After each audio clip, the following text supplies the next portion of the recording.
أما بعد، عن عمر بن الخطاب رضي الله تعالى عنه قال: بينما نحن عند رسول الله صلى الله عليه وسلم ذات يوم اطلع علينا رجل شديد بياض الثياب شديد سواد الشعر لا يرى عليه أثر السفر ولا يعرفه منا أحد حتى جلس إلى النبي صلى الله عليه وسلم إلى آخره۔ حضرت عمر ابن خطاب رضی اللہ تعالیٰ عنہ فرماتے ہیں کہ ہم ایک دن اللہ کے رسول صلی اللہ علیہ وسلم کی خدمت میں حاضر تھے کہ اسی موقع پہ مجلس مبارک میں صحابہ کا ایک مجمع تھا اور حضرت ان سے خطاب فرما رہے تھے کہ اچانک ایک شخص سامنے سے نمودار ہوا جس کے کپڑے نہایت سفید، بال بہت زیادہ سیاہ تھے، اور اس شخص پر سفر کا کوئی اثر بھی معلوم نہیں ہوتا تھا، جس سے خیال ہوتا کہ یہ کوئی بیرونی شخص نہیں ہے۔ اور اسی کے ساتھ یہ بات بھی تھی کہ ہم میں سے کوئی اس شخص کو جانتا بھی نہ تھا، جس سے خیال ہوتا تھا کہ یہ کوئی باہر کا آدمی ہے۔ تو یہ شخص حاضرین کے حلقے سے گزرتا ہوا آگے بڑھتا چلا گیا، یہاں تک کہ رسول اللہ صلی اللہ علیہ وسلم کے سامنے آ کر دو جانوں اس طرح بیٹھ گیا کہ اپنے گھٹنے حضور علیہ الصلوۃ والسلام کے گھٹنوں سے ملا دیے اور اپنے ہاتھ حضور کے رانوں پہ رکھ دیے اور کہا: اے محمد صلی اللہ علیہ وسلم، مجھے بتلائیے اسلام کیا ہے؟ آپ نے فرمایا: اسلام یہ ہے، یعنی اس کے ارکان یہ ہے کہ دل و زبان سے تم یہ شہادت ادا کرو کہ اللہ کے سوا کوئی الہ نہیں ہے، عبادت کے لائق نہیں، محمد صلی اللہ علیہ وسلم اس کے رسول ہیں، نماز قائم کرو، زکوٰۃ ادا کرو، ماہ رمضان کے روزے رکھو، حج بیت اللہ کی تم استعداد رکھتے ہو تو حج کرو۔ اس نووارد سائل نے آپ کا یہ جواب سن کر کہا: آپ نے سچ کہا۔ حضرت عمر کہتے ہیں کہ ہمیں اس پر بڑا تعجب ہوا، یہ شخص پوچھتا بھی ہے اور پھر خود تصدیق بھی کرتا جاتا ہے۔ اس کے بعد اس شخص نے عرض کیا: آپ مجھے بتلائیے ایمان کیا ہے؟ آپ نے فرمایا: ایمان یہ ہے کہ تم اللہ کو اور اس کے فرشتوں کو اور اس کی کتابوں کو اور اس کے رسولوں کو اور یوم آخرت یعنی روز قیامت کو حق جانو اور حق مانو، اور ہر خیر اور شر کی تقدیر کو بھی حق جانو، حق مانو۔ یہ سن کر بھی اس نے آپ سے کہا: سچ کہا آپ نے۔ اس کے بعد اس شخص نے عرض کیا: مجھے بتلائیے احسان کیا ہے؟ آپ نے فرمایا: احسان یہ ہے کہ اللہ کی بندگی تم اس طرح کرو گویا تم اس کو دیکھ رہے ہو، کیونکہ اگرچہ تم اس کو نہیں دیکھتے ہو پر وہ تم کو دیکھتا ہے۔ پھر اس شخص نے عرض کیا: مجھے قیامت کے بارے میں بتلائیے کہ وہ کب واقع ہوگی؟ آپ علیہ الصلوۃ والسلام نے فرمایا: جس سے یہ سوال کیا جا رہا ہے وہ اس کو سوال کرنے والے سے زیادہ نہیں جانتا۔ پھر اس نے عرض کیا: مجھے اس کی کچھ نشانیاں ہی بتلائیے۔ آپ علیہ الصلوۃ والسلام نے فرمایا: اس کی ایک نشانی تو یہ ہے کہ لونڈی اپنے مالکہ اپنے آقا کو جنے گی، اور دوسری نشانی یہ ہے کہ تم دیکھو گے کہ جن کے پاؤں میں جوتا اور تن پر کپڑا نہیں ہے اور جو تہی دست اور بکریاں چرانے والے ہیں وہ بھی بڑی بڑی عمارتیں بنانے لگیں گے اور اس میں ایک دوسرے پر بازی لے جانے کی کوشش کریں گے۔ حضرت عمر فرماتے ہیں کہ یہ باتیں کر کے وہ نووارد شخص چلا گیا، اور پھر مجھے کچھ عرصہ گزر گیا تو حضور علیہ الصلوۃ والسلام نے مجھ سے فرمایا: اے عمر، کیا تمہیں پتہ ہے وہ سوال کرنے والا شخص کون تھا؟ میں نے عرض کیا: اللہ اور اس کا رسول ہی زیادہ جاننے والے ہیں۔ آپ نے فرمایا: وہ جبرائیل امین تھے، تمہاری اس مجلس میں اس لیے آئے تھے کہ تم لوگوں کو تمہارا دین سکھائیں، تم لوگوں کو تمہارا دین سکھائیں۔ یعنی جیسے سورہ فاتحہ ہے اسے ام الکتاب کہتے ہیں، ام الکتاب کہ سارا قرآن کا خلاصہ سورہ فاتحہ میں آ گیا۔ اس حدیث کو ام السنہ کہتے ہیں کہ پورے احادیث کا ذخیرہ، اس کا خلاصہ، اس کا لب لباب وہ اس حدیث کے اندر آ گیا۔ تو ہم نے اسلام کے بارے میں مختصر سی بات کی، ایمان کے بارے میں 2-3 دن بات عرض کی۔ تیسری چیز تھی احسان۔ احسان کا مطلب یہ ہے ان تعبد اللہ کأنک ترى فإن لم تکن ترى فإنه یراک۔ اللہ کی بندگی یوں کرو جیسے تم اس قہار، مالک الملک، اس بادشاہ اور حاکموں کو حاکم، اس بڑی ذات کو تم اپنی آنکھوں سے دیکھ رہے ہو۔ ایسی اللہ کی بندگی کرو. اور اگر یہ کیفیت نہیں تو یوں خیال کرو کہ وہ اللہ تمہیں دیکھ رہا ہے.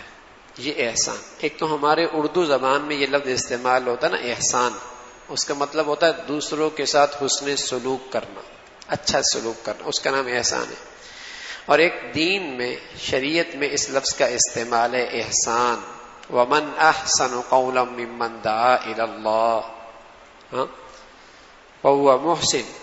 وهو محسن. قرآن میں لفظ احسان، محسن، احسن. تو یہ جو احسان ہے جو شریعت میں استعمال ہے اور یہاں اس حدیث میں، اس احسان کا مطلب یہ ہے کہ تم اللہ کی بندگی یوں کرو جیسے تم اپنے اللہ کو دیکھ رہے ہو. ایک غلام ہے، ایک تو اپنی خدمت اس وقت سر انجام دیتا ہے جب اس کو پتہ ہے کہ میرا مالک سامنے کھڑا دیکھ رہا ہے، اور مالک بھی ایسا ہے بڑا قدردان ہے، اور میری محنت اور مزدوری پر مجھے انعام بھی دیا کرتا ہے. تو اس مالک کے سامنے کھڑے ہونے پر اور اس کو دیکھتی ہوئی جو وہ محنت کرے گا اور جس ذوق اور شوق سے کوشش کرے گا، وہ انداز سے بہت بہتر ہوگی کہ جب اسے پتہ ہو کہ مالک یہاں سے چلا گیا، اب مالک نہیں ہے. اب اس کی خدمت کا اور محنت کا انداز وہ نہیں ہوگا جو مالک کی موجودگی میں تھا اور مالک کی آنکھوں کے سامنے اس کی محنت اور کوشش کا انداز تھا. تو رسول اللہ صلی اللہ علیہ وسلم بتا رہے کہ ایمان اسلام کے بعد ایک بڑا درجہ یہ ہے، ایمان اسلام کے بعد ایک بڑا درجہ یہ ہے کہ آدمی کے دل کی دنیا پہ اللہ کا ایسا دھیان نصیب ہو جائے کہ زندگی کی ہر لمحے میں اسے خیال ہو کہ اس کا اللہ اسے دیکھ رہا. خلوت میں ہے، تنہائی میں ہے، تاریکی میں ہے، سینکڑوں ہزاروں پردوں میں ہے، اور ساری دنیا کے نظروں سے اوجھل ہے، قانون کے اختیار سے باہر ہے، نہ کسی قوم کسی قانون کا ڈر ہے، نہ کسی انسان کے نظر کا ڈر ہے، لیکن اس کے دل کی دنیا پہ اللہ کی عظمت کا دھیان کا ایسا تسلط ہے کہ یہ اللہ کی عظمت کی وجہ سے زندگی کی بندگی کی زندگی گزار کہ اللہ دیکھ رہا، کوئی نہیں دیکھ رہا، اللہ دیکھ رہا. یہ وہ ایمان اور اسلام کا اعلیٰ درجہ ہے، ہر وقت اللہ کا دھیان اور اللہ کی عظمت کا خیال. نواب تھا ایک دہلی کا، شوق ہوتا ہے نوابوں کو کہ لوگ ہماری کیسی تعریف کرتے ہیں. ٹانگے پہ بیٹھا ہوا تھا اور اندھیرا تھا، مغرب کے بعد کا وقت تھا، ایک ساتھ آدمی بیٹھا ہوا تھا. تو اندھیرا تھا تو اس نے ٹانگے میں اس ساتھ والے سے پوچھ لیا کہ لوگ آج کل نواب صاحب کے بارے میں کیا کہتے ہیں. تو اس نے خوب سنائی کہ لوگ نواب صاحب کو آج کل خوب سنا رہے ہیں اور یوں کہتے ہیں اور یوں کہتے ہیں نواب صاحب کے بارے میں. تو اس نے سگریٹ پینے کے لیے، اس زمانے میں چھوٹی سی ایک چیز ہوتی، تمباکو پیا کرتے تھے، اس کو جلانے کے لیے اس نے اپنے پاس لائٹ جلائی آگ جلانے کے لیے. تو جیسے ہی اس نے دیکھا نا کہ نواب صاحب تو یہی ہے، تو اس کے جسم پہ کپ کپی طاری ہو گئی. حالانکہ پہلے بھی نواب صاحب ساتھ ہی تھے، لیکن اب کیا ہوا، اب اسے نواب صاحب کی موجودگی کا یقین ہو گیا. اب اسے نواب صاحب کی موجودگی کا یقین ہو گیا، اس کا دل مان گیا کہ نواب صاحب موجود ہے. تو اس کے اثرات اس کے دل پہ، اس کے جسم پہ ظاہر ہونے لگے.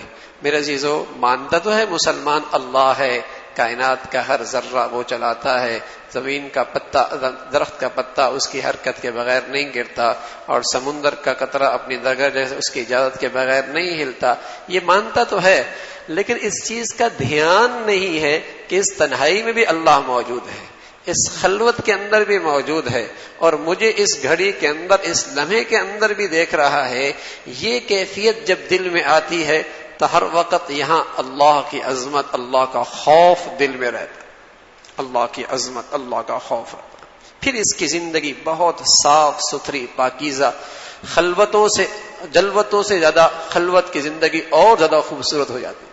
حدیث میں آتا ہے کچھ لوگ جنت میں بغیر حساب کتاب کے جنت میں جائیں گے، اور جنتی کہیں گے کہ تم پل صراط سے گزر کے آئے ہو اور تم نے معاشر کا میدان کا حساب و کتاب کا سارا ہنگامہ دیکھا ہے.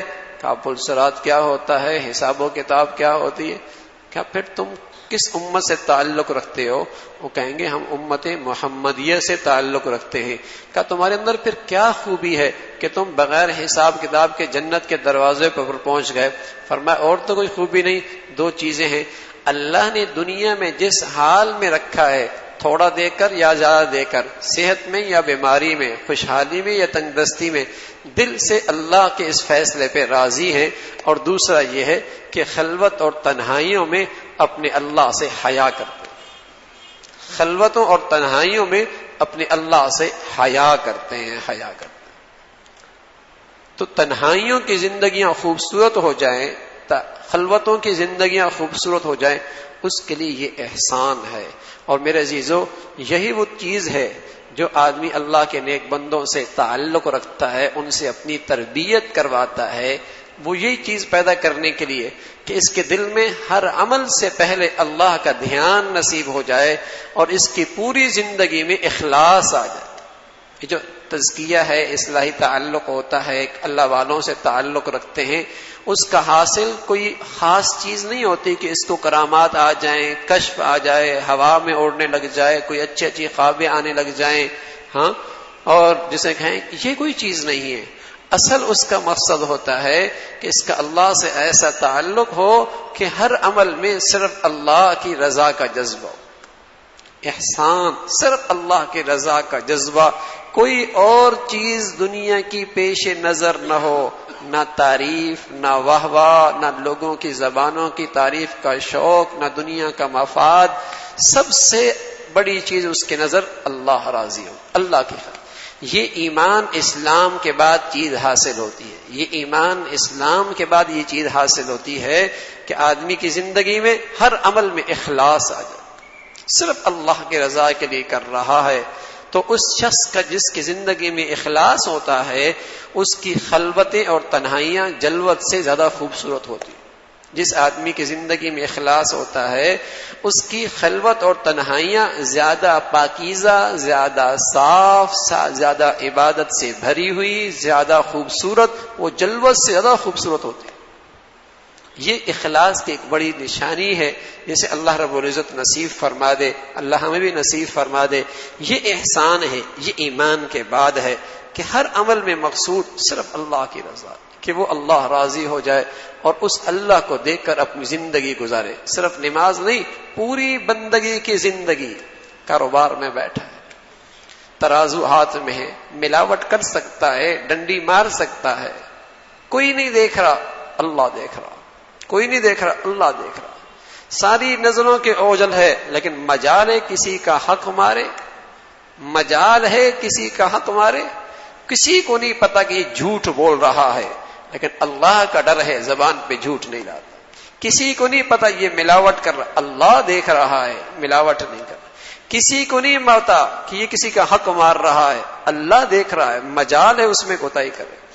یہ ایمان اسلام کے بعد ایک مقام آتا ہے مومن کی زندگی میں، اللہ نصیب فرما دے، اس سے اس کی ساری زندگی عبادت بن جاتی ہے، اس سے اس کی ساری زندگی عبادت بن جائے۔ سید احمد شہید رحمۃ اللہ علیہ، جنہوں نے تقریباً 43 سال زندگی گزاری، اور 43 سال کیا ہوتی، کچھ بھی عمر نہیں ہے، لیکن 20 لاکھ سے زیادہ لوگوں نے براہ راست ان کے ہاتھوں میں اسلام قبول کیا، اور 90 لاکھ سے زیادہ لوگ بالواسطہ ان کے ہاتھوں، بلا واسطہ ان کے ہاتھوں پر توبہ طائب ہوئے۔